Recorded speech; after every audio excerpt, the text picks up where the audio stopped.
You don't get to choose the times that you're born in. And you don't get to choose the world that you graduate into. Some people are lucky to be born in stable times and graduate into stable economies. That's not you. Some people are lucky enough to be born in interesting times and to graduate into interesting economies. Yeah, that's you. And that might make life difficult for some of you at some points. But you'll be okay. You'll be strong enough. And it might at times give you a little bit of solace when you look at the world around you and realize that it's maybe not as perfect as it could be. To realize that you didn't choose that. You didn't make that. But you did choose to study economics. And that was a good choice. Because that means that you get to play a part in the most amazing, fantastic, terrible, and interesting game that I've ever seen. What an amazing time to be graduating in economics. You guys are graduating at the end of history. Gone are the days when economists have solved all the problems and they're marching us forward to a better future just by moving the interest rates around. Gone are the days where people believe that economists understand and control our economy. You are graduating into a time where most people believe that economists have no idea what's going on. And what a wonderful place to be. Because you are graduating in a world where people don't believe in economics anymore. They don't think that their kids will be richer than them. They don't think that their countries are moving forwards. And in that kind of world, what people want is a new story. And they will ask for a new story. And they will keep asking. And they will start demanding a new story. And they will keep demanding a new story until they get one.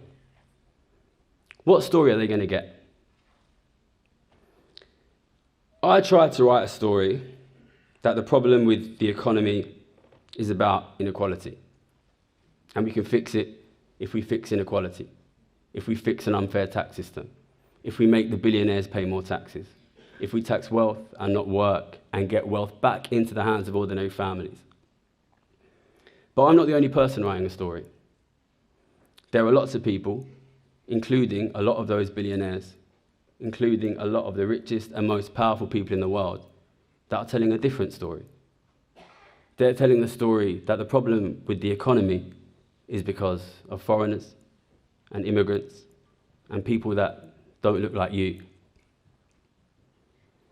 Now, I've been known to place a few bets in my time, and I bet that one of those stories will win. Which one of those stories will it be?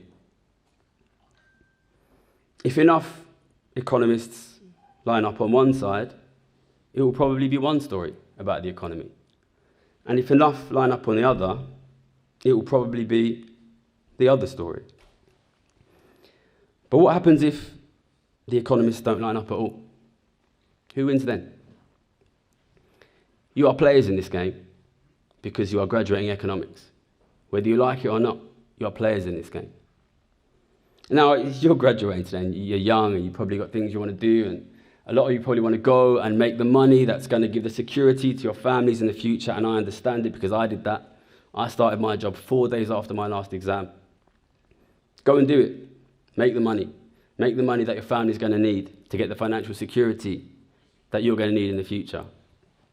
And some of you are going to want to go out into the world and learn more and study more before you make your decisions, and do that as well. You're young. You don't need to make your decisions yet.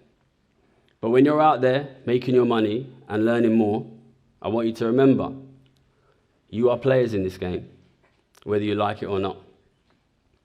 You have your part to play in which story will win. What are you going to do?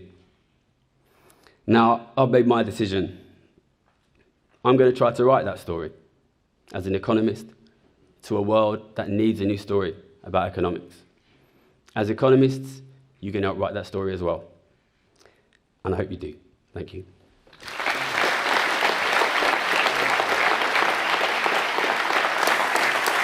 Thank you.